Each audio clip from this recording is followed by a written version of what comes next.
Olá, tudo bem?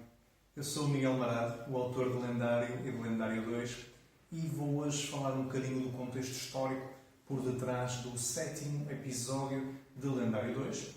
que se chama O Paço Arquiepiscopal de Braga. A ida pelo protagonista do livro, Rodrigo Baldeia, ao Paço tem como objetivo encontrar uma biblioteca secreta. Quando nós falamos do Paço, estamos a falar da residência oficial dos arcebispos de Braga durante alguns séculos, provavelmente do século XIV até inícios do século XX. Estamos a falar de uma sucessão de edifícios que foram sendo construídos e remodelados ao longo do tempo e que formou então um palácio bastante extenso. As bibliotecas, no contexto de ordens religiosas ou mesmo do paço de uma arquidiocese importante como a de Braga, seriam certamente bibliotecas ricas, muitas vezes com acesso a livros que, obviamente, a grande generalidade da população não teria acesso. Quando nós falamos do Paço, certamente falamos num local que já, a partir dessa realidade, podemos dizer que teria uma biblioteca rica, mas que também era rico do ponto de vista arquival. Ou seja, quando nós falamos de arquivos históricos, o Paço foi durante muito tempo um dos arquivos mais importantes em Portugal, porque conservou aqui em Braga uma grande parte dos documentos, inclusive desde o período fundacional da transição de Condado Portucalense para Reino de Portugal e do início daquilo que é a nacionalidade portuguesa. Portanto, o Paço realmente é um local ideal onde falar um bocadinho da importância dos livros, da importância dos documentos históricos e da forma como eles podem incluir aqui na ficção do livro lendário. Depois, entrando já um bocadinho naquilo que é a ficção, falamos de uma biblioteca secreta porque a biblioteca teria livros que, à partida, não seriam para consulta ou sequer para conhecimento, a sua existência não seria para estar divulgada de forma alguma. Estamos a falar de um contexto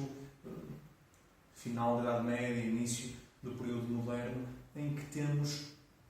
a Inquisição, por exemplo, a funcionar, a trabalhar, temos a Igreja a publicar um índice de livros proibidos, hábito que se manteve até inícios do século XX, de forma mais ou menos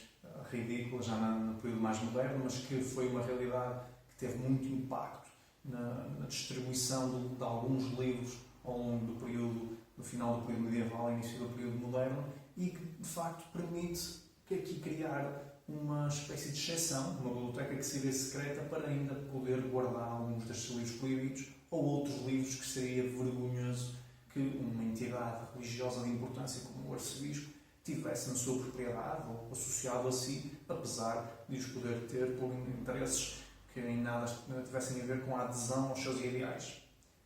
Aqui, o surgimento desta lista de livros proibidos, publicada regularmente pela Igreja, é interessante e está relacionada com o surgimento do protestantismo e o crescimento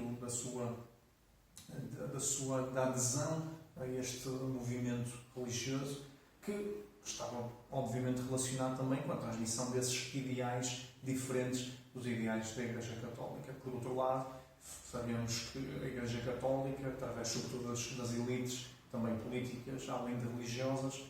sempre teve interesse em suprimir as minorias religiosas, os árabes que ainda praticassem o islamismo, ou mesmo judeus, no contexto, por exemplo, da Península Ibérica e de outros locais. E estes livros proibidos incluiriam livros que falassem abertamente de temas que fossem considerados heréticos, fossem considerados, por exemplo, relacionados com a feitiçaria, ou por serem pagãos, ou pela associação da feitiçaria com as práticas de cultos de outras religiões. E, portanto, estamos aqui a falar num contexto histórico que permite que nós, que no caso deste livro, possamos facilmente imaginar aqui uma biblioteca repleta de livros com feitiços, com práticas culturais muito questionáveis no âmbito da religião católica. Muito obrigado pela vossa atenção. Espero que tenha valido a pena conhecer aqui um bocadinho a lógica por trás desta biblioteca secreta e do que a justificaria, apesar dela ser ficcional, e até breve.